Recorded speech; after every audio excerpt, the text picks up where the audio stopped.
पाकिस्तान भी नए साल को खुशामदीद कहने के लिए तैयार। वतन में साल नौ की आमद में चंद घंटे बाकी।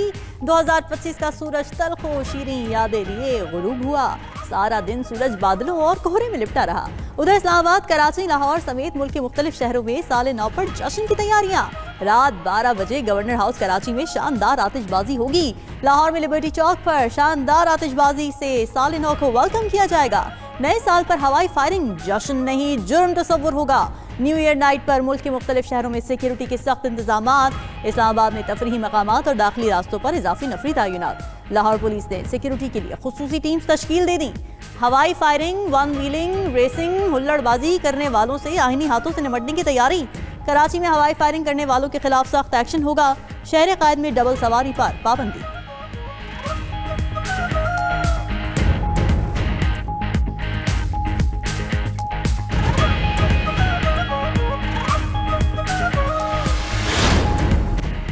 स्पीकर कौमी असम्बली अयाज सादिक से ढाका में भारतीय वजीर खारजा जयशंकर की मुलाकात। दोनों रहनुमाओं में मुलाकात साबिक बांग्लादेशी वजीर आजम खालिदा जिया की रिहाइश गाह पर हुई। भारतीय वजीर खारजा खुद चलकर स्पीकर अयाज सादिक की नशस्त पर आए और मुसाफिहा किया। स्पीकर कौमी असम्बली अयाज सादिक ने मुस्कुरा कर जवाब दिया। दोनों रहनुमाओं ने चंद मिनट की गुफ्तगू में एक दूसरे की खैरियत दरियाफ्त की। खैर मकदमी कलमात और खुशगवार जुमलों का भी तबादला हुआ। पाक भारत जंग के बाद आला सतह पर दोनों ममालिक के रहनुमाओं में पहली बार आमना सामना हुआ। स्पीकर कौमी असम्बली अयाज सादिक की बांग्लादेश के चीफ एडवाइजर मोहम्मद यूनुस से भी मुलाकात हुई।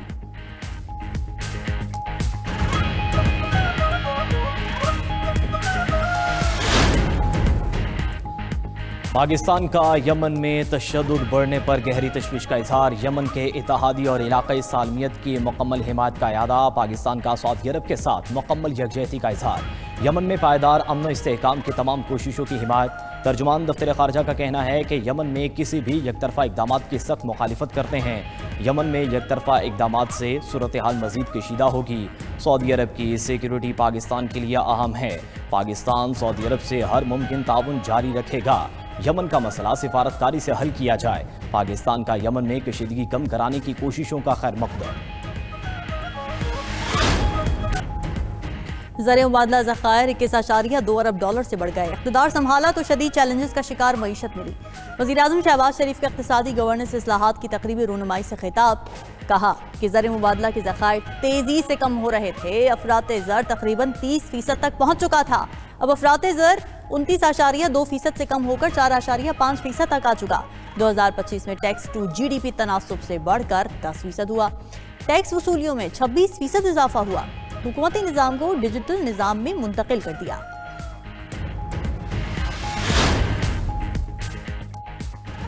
रवा माली साल शरह नमू 4% से ज्यादा रहेगी। स्टेट बैंक के ज़खायर 4 साल की बुलंद तरीन सतह पर हैं। वज़ीर ख़जाना मोहम्मद औरंगज़ेब का तकरीब से खिताब। कहा कि GDP ग्रोथ में पहली तिमाही में 3.71% इजाफा हुआ। मुआशी इस्लाहात की बदौलत सरमायाकारों का एतमाद बहाल हुआ। PIA की निष्कारी अहम कामयाबी है। मुआशी इशारिये बेहतरी की जानिब गामजन है। महंगाई मुल्क की तारीख की कम तरीन सतह पर है। नायब वज़ीर आज़म इसहाक डार चीन का दौरा करेंगे। पाक चीन स्ट्रेटेजिक डायलॉग 4 जनवरी को बीजिंग में होगा। पाक चीन वज़ीर ख़ारजा डायलॉग के 7वें दौर की मुश्तरका सदारत करेंगे। स्ट्रेटेजिक डायलॉग आला तरीन मुशावरती फोरम है।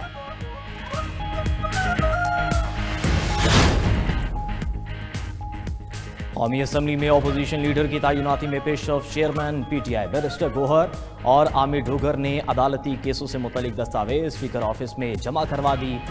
बैरिस्टर गोहर ने कहा कि अपोजिशन लीडर से मुतल्लिक कोई केस किसी अदालत में ज़ेर इल्तवा नहीं। बिला ताख़ीर अपोजिशन लीडर का नोटिफिकेशन जारी किया जाए। एडवाइज़र कौमी असम्बली ने दस्तावेजात वसूल कर लीं।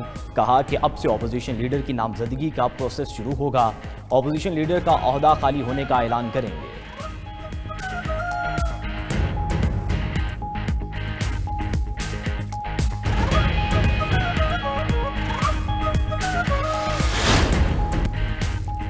मुल्क भर में बारिशों से मौसम सर्द हो गया। पंजाब, सिंध, बलूचिस्तान और खैबर पख्तूनख्वा भीग गए। सूबाई दारुल हुकूमत लाहौर में बूंदाबांदी के साथ सर्द हवाएं चल पड़ी। फैसलाबाद, ओकाड़ा, चिन्योट, मियावाली, कमालिया और दीगर इलाकों में बारिश। कराची समेत सिंध के मुख्तलिफ शहरों में भी मौसम सरमा की पहली बरसात। हैदराबाद, खैरपुर, कश्मोर, कोटरी, मीरपुर खास, दादू और घोटकी में भी बादल बरसे। क्वेटा समेत शुमाली बलूचिस्तान में भी बादल खुलकर बरसे। मस्तों, कल्लात, पशीन, दालबदीन, चमन और गवादर में बारिश हुई।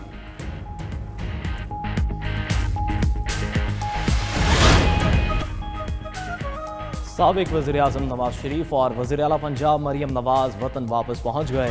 नवाज शरीफ और मरियम नवाज चंद रोज कबल बैरून मुल्क रवाना हुए थे।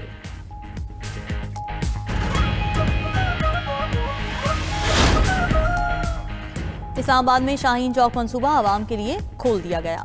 मरी रोड अंडरपास, सरीना चौक और बिजनेस स्टेशन सेंटर का मंसूबा कामयाबी से मुकम्मल किया। वज़ीर दाखिला मोहसिन नकवी की मीडिया से गुफ्तगू, कहा कि आइंदा 2 साल में बड़े तरक्याती अहदाफ हासिल करने का ऐलान करता हूँ। हुकूमत की अवलीन तरजीह शहर की खूबसूरती बरकरार रखना है।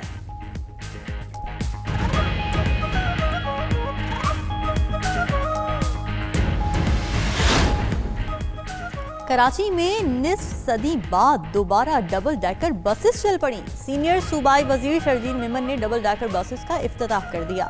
शर्जील मेमन ने कहा कि डबल डेकर बसेस शहरियों के लिए साल नौ का तोहफा है।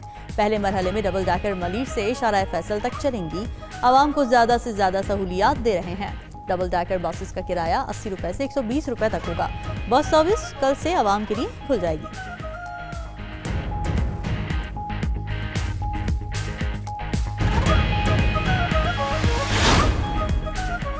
खैबर पख्तूनख्वा हुकूमत भी डिजिटाइजेशन की राह पर चल पड़ी। वज़ीर आला सुहेल अफरीदी ने महकमा आपाशी की ई-आबी ऐप का इजरा कर दिया। वज़ीर आला केपी का कहना है कि सरकारी महकमों के उमूर को बतदरीज डिजिटलाइज किया जा रहा है। सूबाई महकमों के 60 से 70% उमूर डिजिटाइज कर लिए। जून 2026 तक 100% डिजिटाइजेशन का हदफ है। मजीद कहा कि चश्मा राइट बैंक लिफ्ट के नान मनसूबा विफाक की अदम संजीदगी पर ताखीर का शिकार है।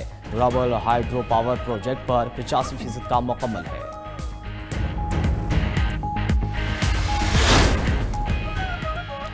लाहौर हाईकोर्ट में प्रॉपर्टी ऑनरशिप के तहत होने वाली कार्रवाइयों के खिलाफ मजीद 10 से ज्यादा दरखास्तों पर समाअत। अदालत ने तमाम दरखास्तें मजीद कार्रवाई के लिए फुल बेंच को भिजवा दी। जस्टिस अबर गुल खान ने दरखास्तों पर समाअत की। रिवाज में कहा कि चीफ जस्टिस ने एक्ट मुअत्तल कर रखा है। ये तमाम मामलात फुल बेंच ही देखेगा।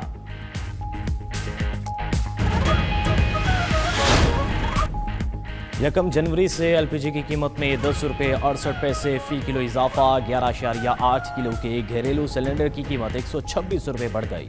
नई कीमत 2592 रुपये मुकर्रर।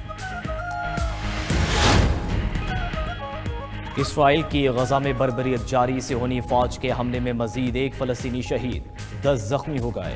फ़लस्तीनी हुकाम का कहना है कि गजा के मलबे से 2 लाशें निकाली हैं। जंग बंदी के निफाज से अब तक 415 फ़लस्तीनी शहीद, 1152 जख्मी हो चुके हैं। फ़लस्तीनी शहदा की मजमूई तादाद 71,269 हो गई। उधर इसराइली फ़ौज ने मकबूजा मगरबी किनारे में फ़लस्तीनियों के घरों को मिसमार करना शुरू कर दिया। इसराइली मीडिया ने दावा किया है कि हमास को गैर मुसल्लह होने के लिए 2 माह की डेडलाइन दी जाएगी। इजराइल ने गाजा में काम करने वाली 37 इमदादी तंजीमों की सरगर्मियां मुअत्तल कर दी। इमदादी ग्रुप्स ने मुअत्तली को गाजा के लिए तबाहकुन करार दे दिया। इजराइल का डॉक्टर्स विदाउट बॉर्डर्स समेत तंजीमों पर नई रजिस्ट्रेशन कवानीन की खिलाफ वर्जी का इल्ज़ाम। डॉक्टर्स विदाउट बॉर्डर्स ने हमास रवाबित के इल्ज़ामात मुस्तरद किए। खबरदार किया कि पाबंदी से गाजा में सेहत के निज़ाम पर तबाहकुन असरात पड़ेंगे।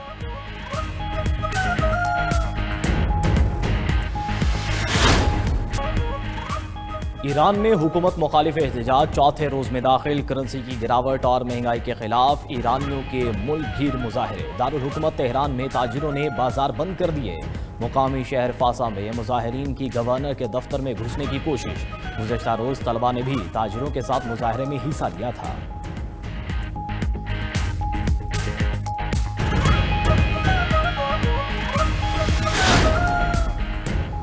चीन के ताइवान के साथ दोबारा इत्तेहाद को कोई नहीं रोक सकता। चीनी सदर शी जिनपिंग का ऐलान, कहा कि आबनाए ताइवान के दोनों जानिब के लोग एक खानदान हैं। कोई भी हमारे खानदानी बंधन को तोड़ नहीं सकता। चीन ने ताइवान के गिर्द फौजी मशकों पर जापान और दीगर ममालिक के रद्द-ए-अमल को मुनाफिकाना करार दे दिया। तर्जुमान चीनी वज़ारत ख़ारिजा का कहना है कि ताइवान चीन का अटूट अंग है।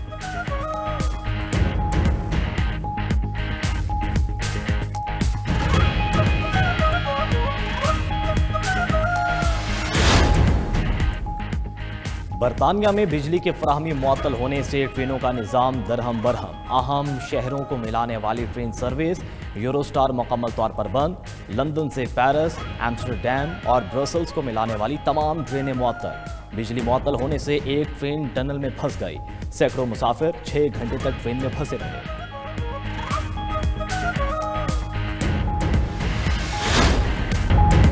और चीन में न्यू ईयर गाला ने समा बांध दिया। रिवायती ओपेरा में फनकारों की शानदार परफॉर्मेंस। चीनी सदर भी तकरीब में शरीक हुए।